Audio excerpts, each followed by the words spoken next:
Assalamualaikum warahmatullahi wabarakatuh. Selamat pagi anak-anak Ibu. Hari ini seperti minggu lalu materi kita sudah mempelajari materi tentang keberagaman makhluk hidup yang ada di lingkunganku. Nah, jadi sekarang hari ini kita akan belajar tentang hewan dan tumbuhan yang ada di lingkungan rumahku pada subtema 2. Nah, sebelum Ibu menjelaskan materi kita, Ibu akan membacakan tujuan pembelajaran kita pada hari ini. Yang pertama di sini, dengan mengamati gambar, siswa mampu membuat daftar pertanyaan untuk persiapan wawancara dengan tepat. Yang kedua, dengan mengamati gambar, siswa mampu membuat pertanyaan tertulis menggunakan kosakata baku dan kalimat efektif untuk persiapan wawancara dengan benar. Yang ketiga, dengan diskusi pemecahan masalah, siswa mampu mengidentifikasi masalah-masalah keseimbangan lingkungan dengan tepat. Yang keempat, dengan diskusi pemecahan masalah, siswa mampu melakukan identifikasi masalah keseimbangan lingkungan dengan tepat.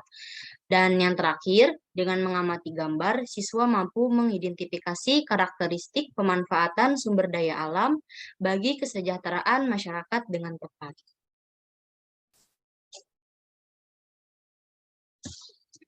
Nah, anak-anak, di sini ada sebuah teks, bisa anak-anak lihat pada halaman 1 dan 2, yaitu tentang padi. Ibu bacakan dulu ya. Padi adalah salah satu tumbuhan dari ribuan jenis tumbuhan yang sangat penting yang ada di bumi Nusantara Indonesia. Nah, padi ini menghasilkan beras. Banyak penduduk Indonesia yang mengonsumsinya. Padi adalah sumber daya alam hayati yang harus dijaga keberadaannya. Padi dapat tumbuh di daerah dengan curah hujan yang tinggi. Keberadaan padi sangat penting guna menjaga keberlangsungan kehidupan rakyat Indonesia yang sejahtera.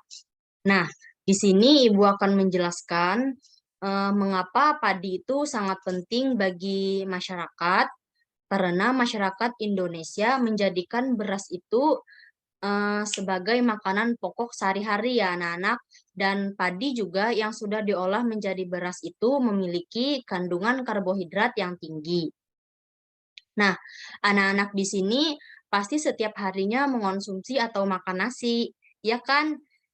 Karena tubuh memerlukan karbohidrat yang terkandung dalam nasi untuk membantu proses pembakaran kalori menjadi energi ya anak-anak. Nah, hal ini yang membuat tubuh kita menjadi berenergi saat melakukan aktivitas. Nah, selanjutnya di sini ada sebuah teks. Anak-anak bisa dilihat pada buku paketnya masing-masing pada halaman 7 ya. Ibu akan membacakan terlebih dahulu. Setiap hari, Benny, adik, dan kedua orang tuanya selalu makan malam bersama. Di keluarga Benny, semua orang diberi kesempatan untuk mengambil nasinya sendiri. Nah, Ibu Benny selalu berpesan, ambil secukupnya saja. Adik Benny seringkali tidak menghabiskan nasinya, alasannya karena ia sudah kenyang. Seringkali ibunya mengingatkannya, namun adik Benny belum juga mau menghabiskannya. Berbeda dengan adiknya, Benny selalu menghabiskan makanannya. Dia selalu mengambil secukupnya saja.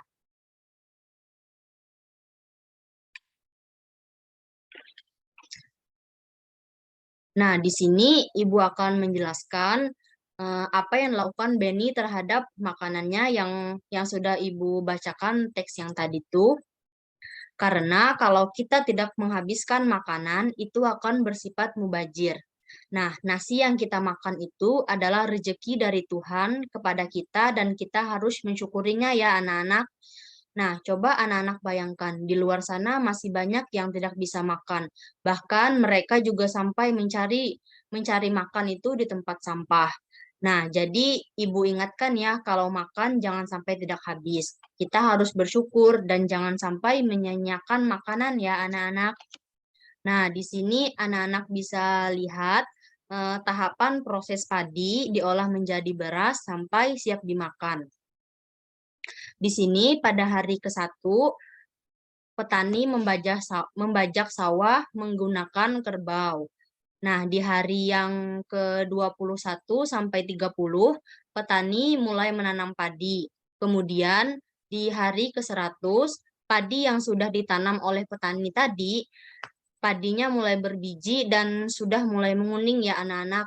Nah, kemudian pada ke 120 hari, padi yang sudah mulai berbiji dan sudah menguning tadi siap dipanen oleh petani.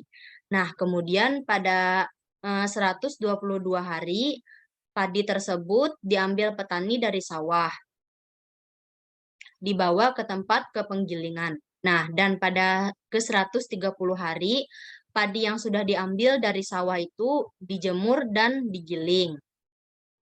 Setelah 132 hari, padi yang sudah digiling tadi siap menjadi beras. Dan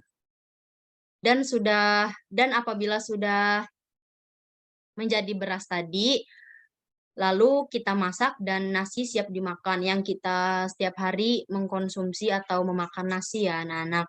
Nah, anak-anak, di sini materi selanjutnya Ibu akan menjelaskan bagian-bagian tumbuhan. Yang pertama di sini ada daun. Nah, daun ini berfungsi sebagai tempat berlangsungnya fotosintesis ya anak-anak. Dan yang kedua ada batang. Batang ini berfungsi sebagai tempat munculnya daun, bunga, dan juga buah ya.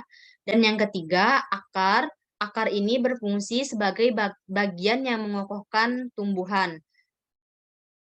Nah, anak-anak pasti pasti sudah tahu akar ini berada di mana. Akar ini berada di dalam tanah ya anak-anak. Dan di sini ada bunga. Bunga ini berfungsi sebagai alat perkembangbiakan tumbuhan dan biji. Dan yang selanjutnya ada buah. Nah, buah ini berfungsi melindungi biji serta cadangan makanan buat biji itu berkecambah. Dan Ibu mau tanya, buah apa saja yang memiliki biji? Pasti anak-anak sudah tahu, misalkan seperti apel, mangga, anggur, semangka, pepaya, salak, dan juga masih banyak buah yang memiliki biji di dalamnya. Dan yang terakhir di sini ada biji. Nah, biji ini hasil dari pembuahan yang terjadi akibat penyerbukan antara serbuk sari dan sel telur pada putik. Nah, anak-anak, jika biji ini ditanam, akan tumbuh menjadi tumbuhan yang baru. Nah, di sini Ibu juga akan menjelaskan bagaimana cara kita merawat tumbuhan. Yang pertama itu, kita harus menyiram tanaman itu dengan teratur, yaitu pagi dan sore ya anak-anak, kita harus menyiram dengan rutin. Dan yang kedua, kita juga harus memberi pupuk pada tanaman itu secara teratur juga.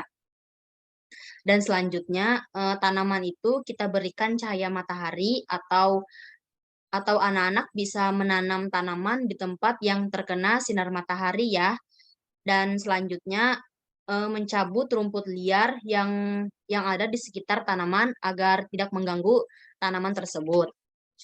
Baiklah anak-anak, itulah materi yang Ibu jelaskan pada pagi hari ini tentang peduli terhadap tumbuhan. Dan mengapa tumbuhan itu sangat penting? Karena tumbuhan itu juga memberikan manfaat terhadap manusia dan kita sebagai manusia itu harus bisa menjaga dan jangan sampai merusak tumbuhan, ya anak-anak.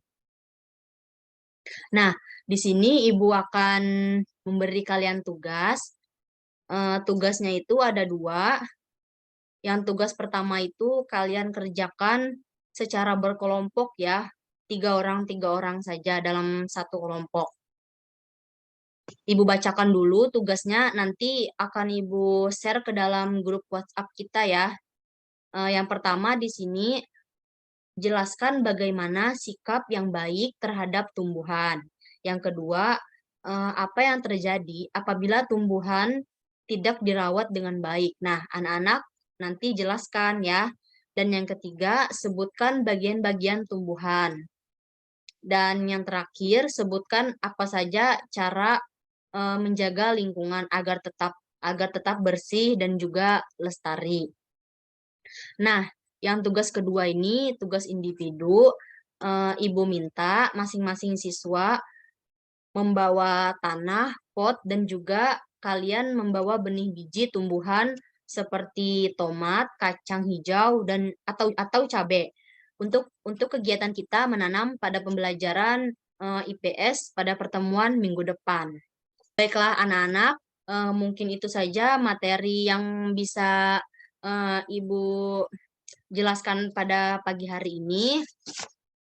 Mohon maaf apabila ada salah dalam Ibu menyampaikan materi tadi. Kalau anak-anak tidak paham, bisa bertanya kepada Ibu secara langsung ya. Dan jangan lupa tugasnya dikerjakan pada minggu depan. Ibu akhiri, wassalamualaikum warahmatullahi wabarakatuh.